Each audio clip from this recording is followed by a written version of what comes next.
is the Deputy President William Ruto. His recent turnaround on the BBI and the handshake. And is he a hypocrite? With the changing faces, of course, now picking every mask there. Every mask from dynasty to pro-hustler handshake and the anti-handshake referendum as well. Which is the current face of Deputy President William Ruto? Let's just listen in to what he had to say recently.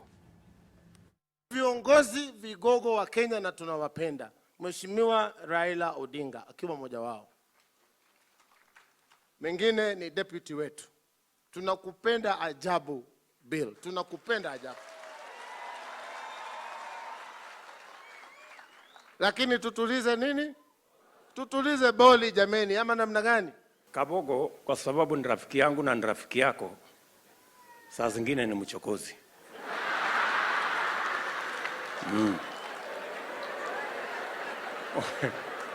Saa zingine ni mchokozi. Kwa sababu sasa amekuja kunistaki kwako ati mimi uwanga nafanya siasa. Sasa bwana Kabogo, Mheshimiwa Rais, mimi nataka nikuambie hiyo maneno Kabogo amesema si ukweli.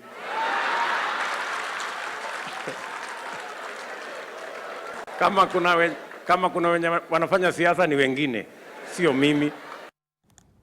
All right, so looking at the editorial cartoon, what will also apparently say regarding, of course, the faces or the changing faces of Deputy President William Ruto. Let's begin with Otieno Molo on this as well. When you heard about this and looking at the editorial cartoon, what will you decipher from the cartoon today?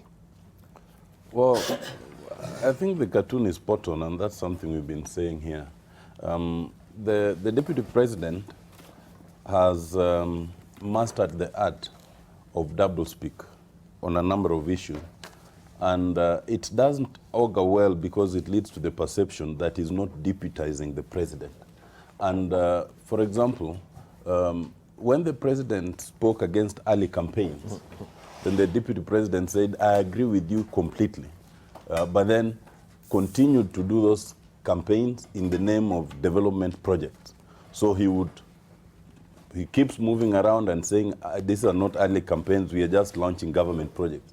When the BBI, the handshake came, and then subsequently the BBI initiative, the deputy president was the first to laud it.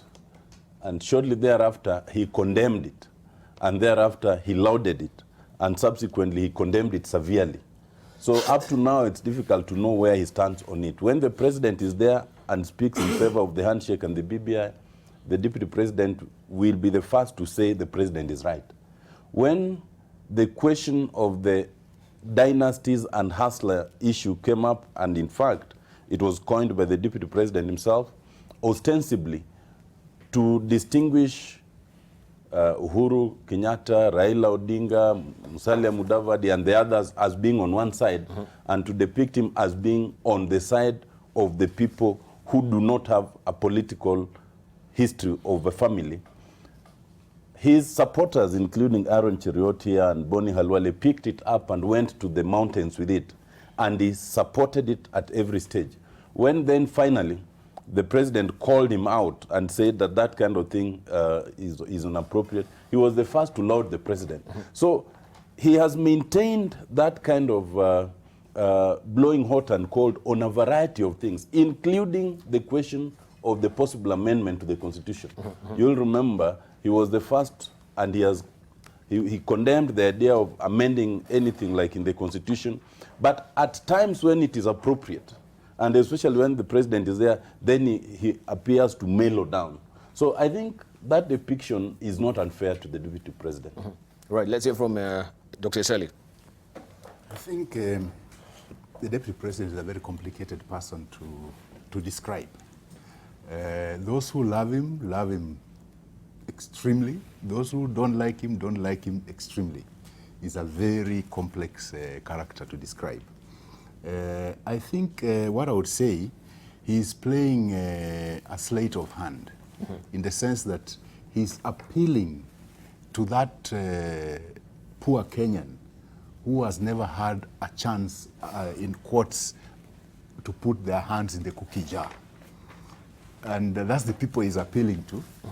And those people he's appealing to I've forgotten that the deputy president has had his hand in quotes in the cookie jar from a very young age, from YK 92 days up to now. So it's not like them. But he's trying to tell them that, you see, I was also like you, but I've risen to where I am, knowing very well that none of them can, none or very few of them will ever get to that position. So he's appealing to the best, how do you call it, of the basics of the human nature, such that usually you'll find some negativity towards those people the multitude feel have been, in quotes, oppressing them or not giving them the good life they wanted. And that's what he's working on every day. That's why you find this changing sort of outlook that he portrays. But to me, I think he's a very smart politician. If he could cut down a bit of what borders on megalomania, if you could tone that down. Megalomania. Yeah, megalomania. You can Google it.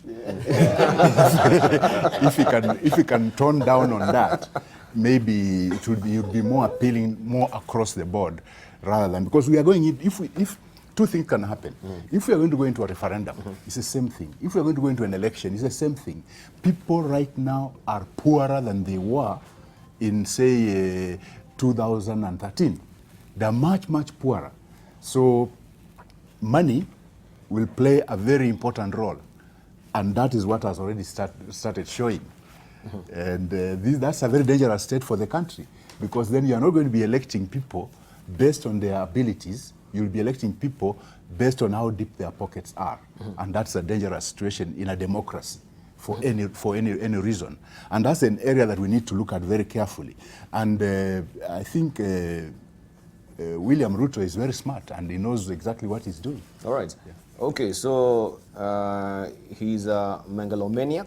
No, I said tone down on what borders. But if we say he's a tone down on megalomania, he's a megalomaniac. What borders on megalomania? So this is a grand performance, grandiose of performance. Maybe looking at that particular Ditro cartoon, you can see the masks, right? Changing masks. And this is a depiction of a hypocrite. Will you characterize the deputy president as a hypocrite? Cheruiyot, in regard of what is going on as far as him speaking from both sides of the mouth. Well, thank you, Dibal. Nothing could be further from the truth, because I think if there are two consistent things in this country, it is Sunrise and William Ruto. Nobody stands his ground or speaks his mind so as openly as he does, more than any other politician. So he hasn't really changed tone as far as the referendum is concerned, the BBI is concerned? Because the only thing that changes, first of all, is the media. For a long time, and I can understand this, you guys want to sell newspapers, you want people to watch news. Therefore, for a long time, you've been trying to hype a fight between him and his boss. But it's smarter than all of you guys. Because in every occasion, for everything that he says, you try to depict it as being the opposite of what his boss stands for. For example, I hear Otiende says that the deputy president has condemned BBI. That is a flat lie, and Otiende knows it. And I want to challenge Otiende, if he can get me a clip of anywhere where the deputy president has spoken against the BBI, then we can engage constructively. But as it is right now, that is completely misleading. But of course, people will want to make it appear as if he doesn't support that kind of initiative. You know, people should be allowed the freedom of thought to share that. While I support, we shouldn't box Kenyans into a straight jacket kind of thinking, where when you say, yes, I support the constitutional amendment, you are not allowed to add a but and say it must consider the following areas. That is the problem and the trouble with our country, where we want to reduce every debate to be either on this side or the other. At the end, it's possible to have a winner takes, no, it's possible to have an approach where everybody goes home happy, despite the fact that they may not be speaking from the same script. There is no particular point, and I can assure you, for the 6 or 7 years that they have served together as president and his deputy, that there has been, at least publicly, contradicting pronouncements on what needs to be done on a particular issue. And therefore, it will be erroneous to try and depict the deputy president as being as working in competition with his boss. He has been loyal to him, served him. For example, even this particular issue, Dibal, that you're talking about, the president has said, please don't judge us harshly because you consider us to be dynasties. There's absolutely nothing different from what his deputy on the other side has always said, that don't also judge us harshly because we come from humble backgrounds. It's one and the same thing. All right, thank you. They are both saying, judge somebody based on the content of their character and their willingness to lead, But we've not had- where they've come from. We've had the deputy president saying that, this debate, or maybe, the BBI is a precursor to, of course, the referendum that is forthcoming. And this is purely a waste of time and taxpayers' money. So isn't that really speaking Please against? show me a I will clip. show you. It was in the dailies, I think. I will show you. Show me a clip. I will show you. Yes. Yeah, I will show you momentarily. There is absolutely nothing like that he has ever said. He has never called BBI a waste of taxpayers' money. That is fake news. And you saw the day even Star carried that headline, that on his Twitter page, unlike Otiende's client who takes people to court, the deputy president is gracious enough. I'm not saying the And he BBI. put- No. He just put I'm not out saying the on his BBI. Twitter. I'm saying the referendum. Yes. This referendum. And of course, BBI is a precursor to the referendum. So if you're saying, How do you know that? if you poo-poo away If- the if idea Ra- of the By referendum. the way, are you holding brief for ODM? Because even Raila Odinga himself I had him speak so well on Sunday in Kibra. He said if, and you are using when. But he we know that is a if foregone BBI conclusion. recommends, and you want to be so sure and say that I'm BBI putting it will on the table for recommend. debate. For debate. Let's hear from Boni Khalwale as I try and look out for that particular statement by Deputy President. I'll start by taking from where you've just left. Yes. Why are you being part of peddling fake news? Yeah. When the Deputy President spoke on the issue of BBI, he did it in a live interview. And in the live interview, he said as much, that maybe the Punguza Mziko people and the BBI people should sit down and see whether they can match their ideas for making a better suggestion for the amendment of the Constitution. Yes. He never condemned the PPI. We have not seen him condemn it. He has not had the opportunity to condemn it for the reason that that opportunity will come after the BBI has presented its either it is But suggestion if you heard me or clearly, the bill. I never said that he condemned the BBI. I said that he said that the referendum that we're talking about is purely waste of time. Yeah. Okay, if it is a referendum, Yes. I thought you were talking about BBI, Yeah, to yeah. which my brother Amolo had spoken. And now that this is my slot to speak, Please. may I opine on this particular cartoon? Yes, please. Is it that the only thing you can ask us to discuss is the Deputy President? Because in today's paper, The Nation, the cartoon is not that one. That is a cartoon of the weekend. Yes. So you've left the cartoon of the weekend. I mean, the today's But cartoon. I'm sure the cartoon of today's, and we said we shall discuss, if you're actually keenly watching. Didn't you see that? Oh, it's coming. Yeah. Fine. So, Yeah, be that as because it you're may, absent-minded a bit, Boni Khalwale. It's good to actually keep a very keen eye on what is happening. yeah. Instead Be of that as it castigating. may, be that as it may, I think it is not wrong for the Deputy President to change his mind so as to support, when the need requires, what the President has exposed, because he is his principal assistant. Trouble is, when he supports the President, then the handshakers then want to say, no, he is not supporting the President in good faith. He might be saying with tongue in cheek. Reason being that now some of the handshakers have forgotten the original script of the handshake, which we were told is to bring peace and tranquility in Kenya and an environment of doing transacting government business. Now, they think their script has changed to them policing the Deputy President to ensure that anytime the Deputy President might be looking like he's getting off the rail in terms of respecting the President, they're saying, look, you are not respecting him good enough. They are going to fail because, in my view, the 2022 politics that they are pushing out of this script, I don't think that the President will make a decision based on rumor and innuendo outside what he remembers that they have done with the deputy president, and outside how the deputy president discharges himself as the deputy president to the president himself. The rest of the stuff, to me, is just wishful thinking. Yeah. All right, Jacomedio? Debal, why is Alwale so irritated? Alwale, let us reason this. I think the main argument here should be, why are we driving towards a referendum? I don't know the issues. I think it's good to accept. One of the reasons the DP's team have been giving out there, including yesterday, I saw a member of parliament, I believe is either from, I believe it's from Loyaland. And he was on one of the media houses and saying, the BBI is meant to create positions to people. While at our level, we know this country cannot go on if we don't go towards the direction of a parliamentary system of government. Even if that prime minister was going to be Raila, at least when he was there was peace. This country needs some kind of peace. I think we need to elevate the argument above the DP.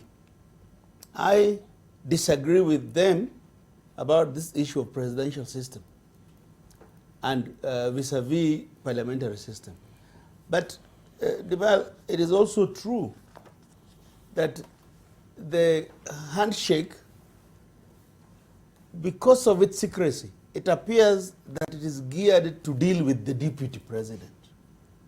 And that also looks bad on his supporters. This is the deputy president of Kenya.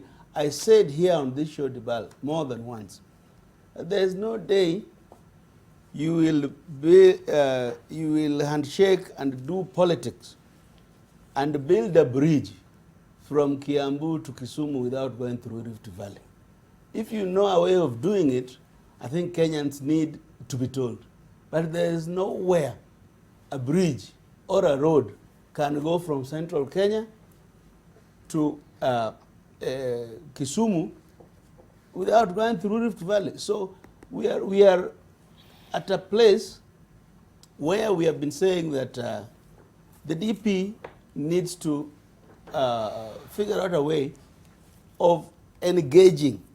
You know, when people want to get rid of you, the path that is annoying them is the path that you leave. Mm-hmm. I was with Ekura Court on Wednesday. He came to see me in Kisumu. And I told him, Bana, this thing you are trying to peddle to Kenyans is shallow. And you're saying that Raila has reached out to you. Reach out to him, marry the two, so that Kenyans are not always in this unnecessary confrontation. If both sides really want us to do a constitution that Kenyans will live with, I think they need to take that olive branch and not talk about shallow things that, oh, it's DP behind our court, it's all these things. Everybody knows those things must show in a political interplay. But I want to plead with both sides that I think something in between is what is good for Kenya. Thank you. All right. We're going to take a short break right now. It's 7 on the nose. When we circle back, of course, we continue with more. Plus, what is in the offing as far as Kenya is concerned with the oil exports we saw yesterday? Of course, President flagging off the first shipment. And also, there are probing questions regarding the non-disclosure agreement. There are questions also being fronted by the civil society, that is the Kenya Civil Society Platform for Oil and Gas, who are questioning this non-disclosure agreements as well. And also the only oil petroleum, that is only oil pilot scheme as well, which has many questions that will be probing on the other side of a break as well. A lot that will be coming up on the other side of a break, including as well the question of the telecom merger with Airtel right now that has been thrown into a scupper as far as revelations are concerned, and the EACC is on it. We'll tell you more on the other side of the break.